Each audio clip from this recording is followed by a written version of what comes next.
All right, good afternoon and welcome to the Safe Street Smart Trips informational webinar. My name is Rachel O'Donnell and I am the Program Director for the Massachusetts Safe Routes to School program. We're excited to be launching the 11th annual Safe Street Smart Trips High School video contest. Just a few housekeeping items. Please keep yourself muted until the Q&A section. Live transcript is available for this meeting, which can be turned on with your Zoom controls. Leon, our operations manager, is available to help with any tech questions. And right now, Leon, can you please upload a copy of this slide deck into the chat? We do have clickable links in this presentation, but all materials discussed are also available on the Roadway Safety website, and that's the URL that you can see on this title slide. We do know that it's still summer vacation, so this information session is being recorded and will be available on the Roadway Safety website very, very shortly. We wanted to have the recording ready to go when school is back in session so classes can view it at a time that works best for them.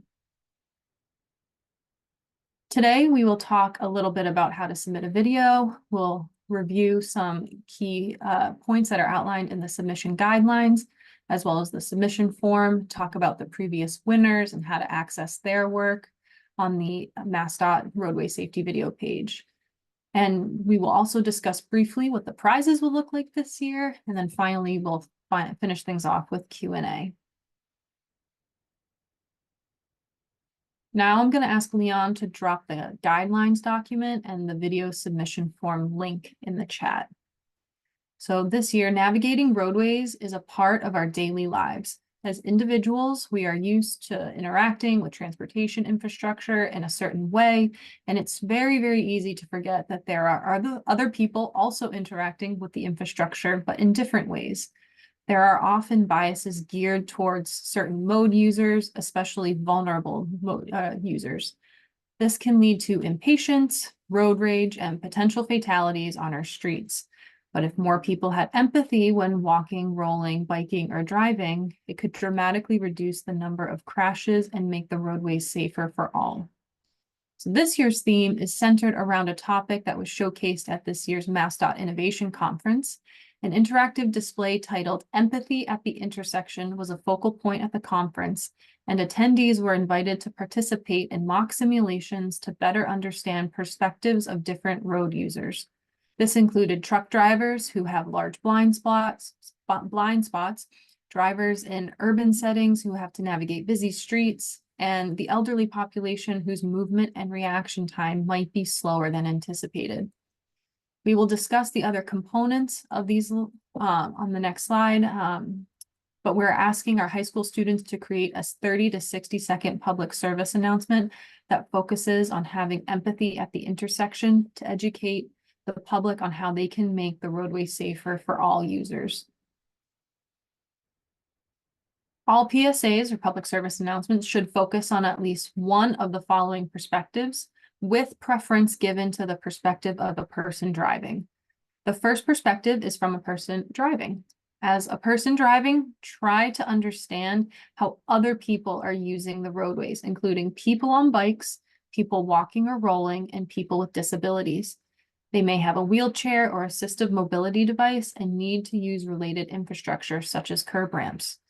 They also might take more time to cross the street. So how can you be a more empathetic person driving? The second perspective is from a person walking or rolling or on a bike. As a person walking or rolling or on a bike, try to understand that the size of certain vehicles can impact visibility and reaction time. For example, large commercial trucks or buses need more space and time to react. They have large blind spots and don't know you're there if they can't see you. How can you help people driving? Be aware of these blind zones and be predictable.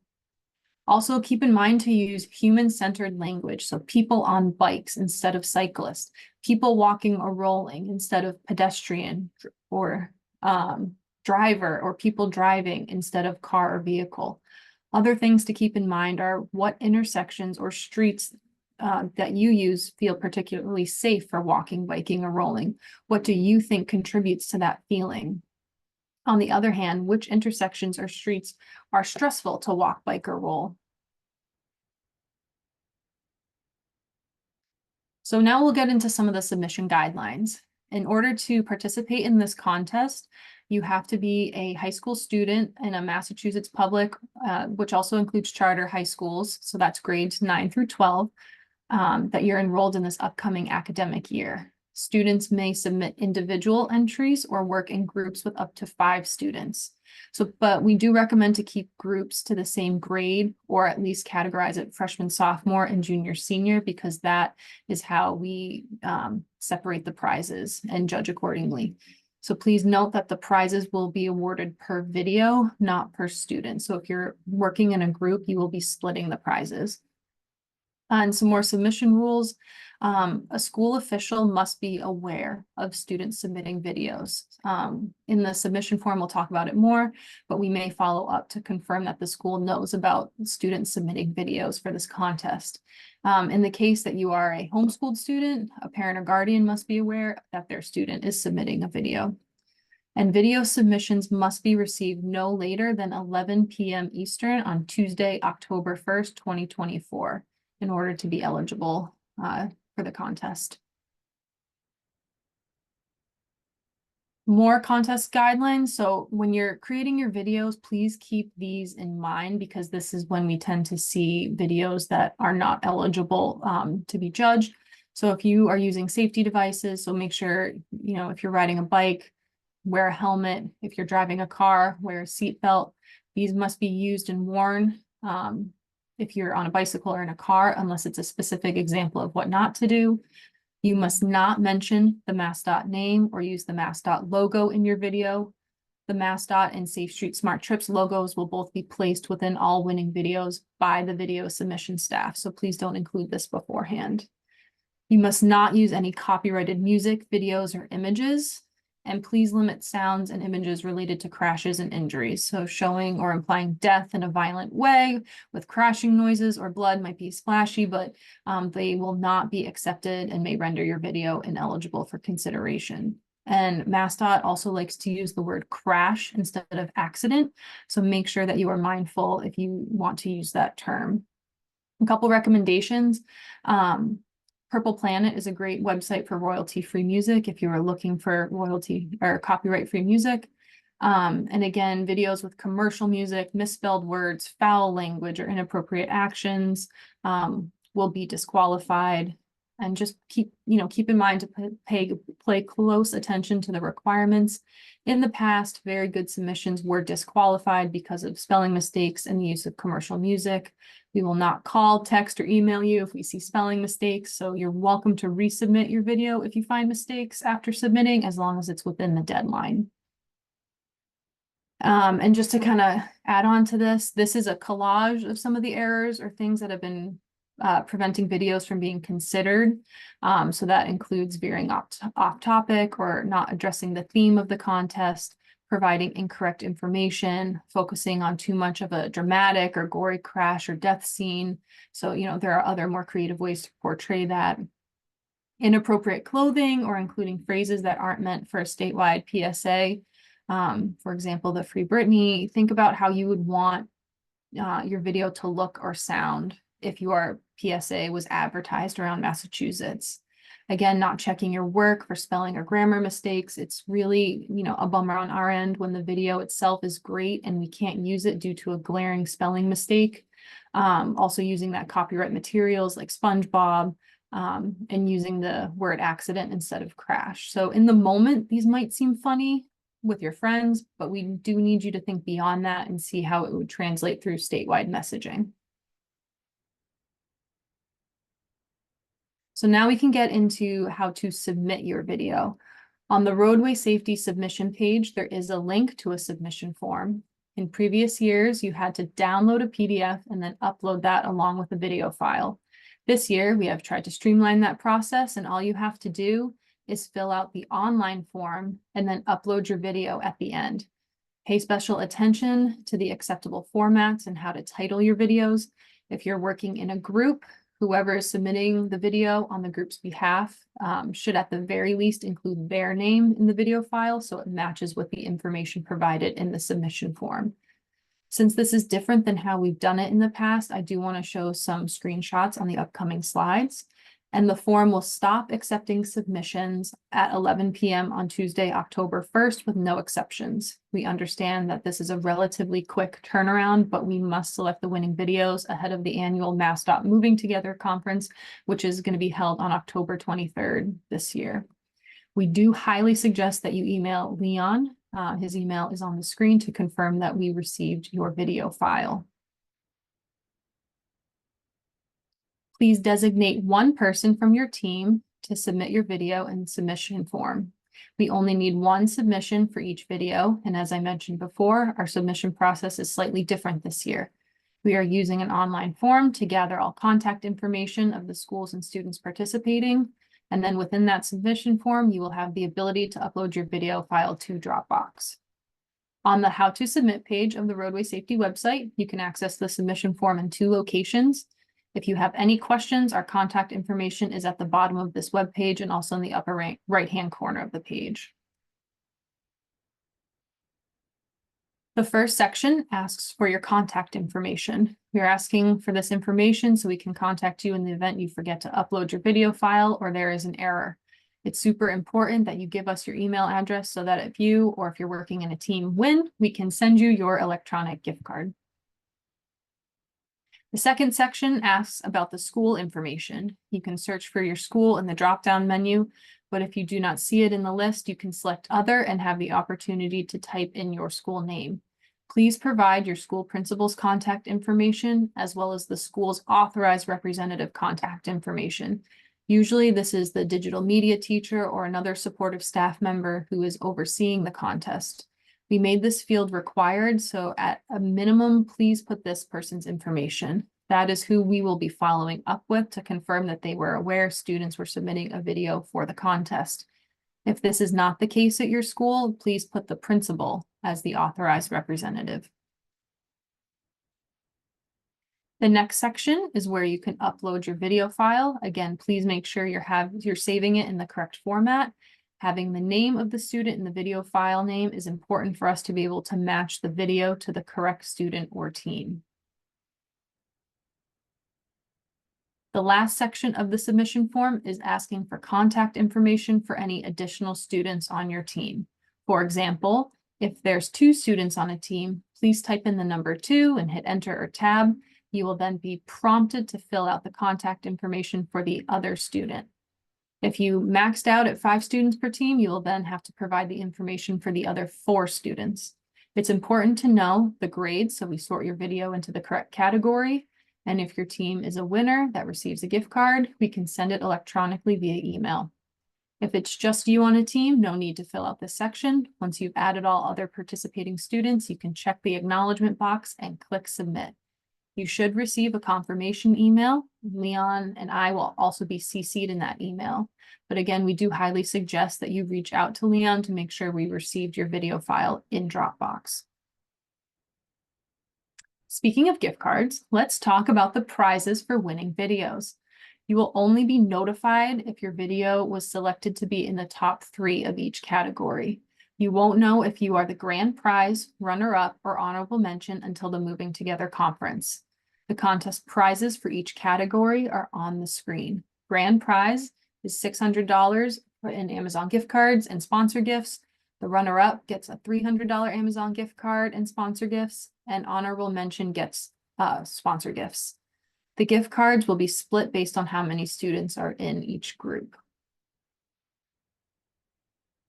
We do have the winning videos from the previous years available on the mass.gov website.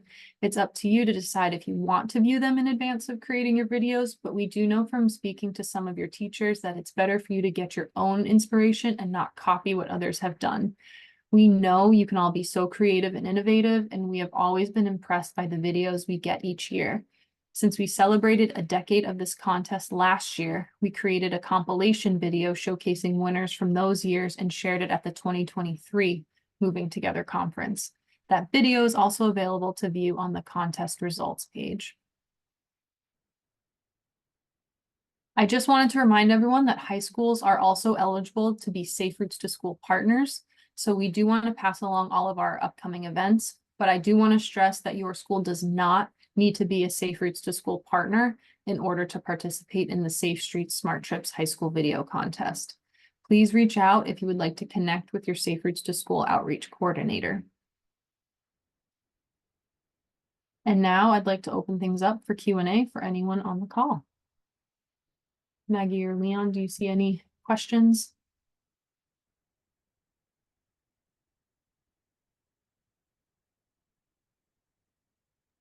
Feel free to unmute if you have your hand raised, John. Yes, thank you. My name is John York. I live in the town of Bourne. I am only peripherally connected with the high school. I'm a sports coach there, but I'm encouraging our high school to participate in this. Great. I have a couple of questions.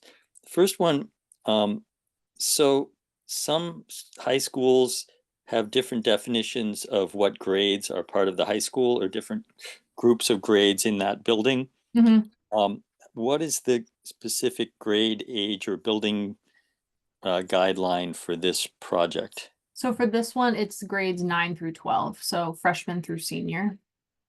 Okay, so that, all right, that's independent. Well, all right, I was going to ask if that's independent of what building they're in, but obviously since Safe Routes to the School is organized around individual schools, it couldn't be independent of that. Okay, next question is,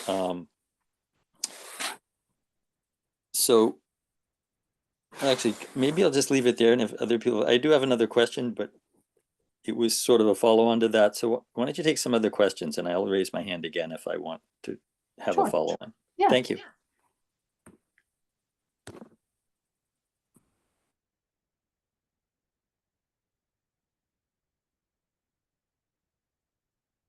Anyone else? If not, we can go back to John. Okay, so our high school has not participated. They joined Safe Routes about a year ago, and has not done any activities yet. Their motivation to do activities is that they have a crosswalk and sidewalk project that adjacent to the school for access that they would like to get infrastructure funding through Safe Routes. So would participation in this video contest constitute the kind of participation that's required to qualify for infrastructure funding? Participating in this contest certainly wouldn't hurt your chances. It definitely would be, part of your activity tract. If you wanted to apply for future Safe Routes to School funding, yes. Great, thank you. Rachel, can I add a point to Absolutely. that you don't have to be a Safe Routes to School partner to participate in this contest. I'm sure I think you said that earlier, but this is open to all public high school students, regardless if the school is a Safe Routes to School partner. So I just want to clarify that again. Yep. Right, that's actually useful because we have a regional vocational high school in our town as well, that is involved in transportation and specifically sidewalk, crosswalk type issues, accessibility of the school for pedestrians, bicyclists. And I think they might be Safe Routes members. I'm going to have to go back and the Upper Cape Tech, John. Yeah. Yep. But I'm not sure. I should probably give them a heads up on this project, which I'm sure they've gotten your mailings, but I'm not sure if they're going to participate or not. And that's would also be part of the bigger picture of that kind of transportation. The high school isn't that far from the Voc school, so they do share some infrastructure that way. Great.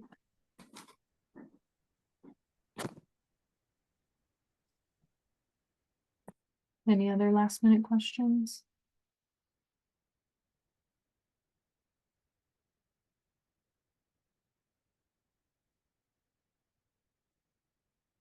All right, I'm going to close it out. So don't forget to follow us on social media so you can stay up to date on the contest as well as other aspects of the program. The icons on this slide are also clickable links that will take you directly to those pages. Thank you to everyone for attending today, and please don't hesitate to reach out if you have any questions. We wish you the best of luck with the contest and can't wait to see creations and the submissions. So have a good rest of your day, everyone. Thank you.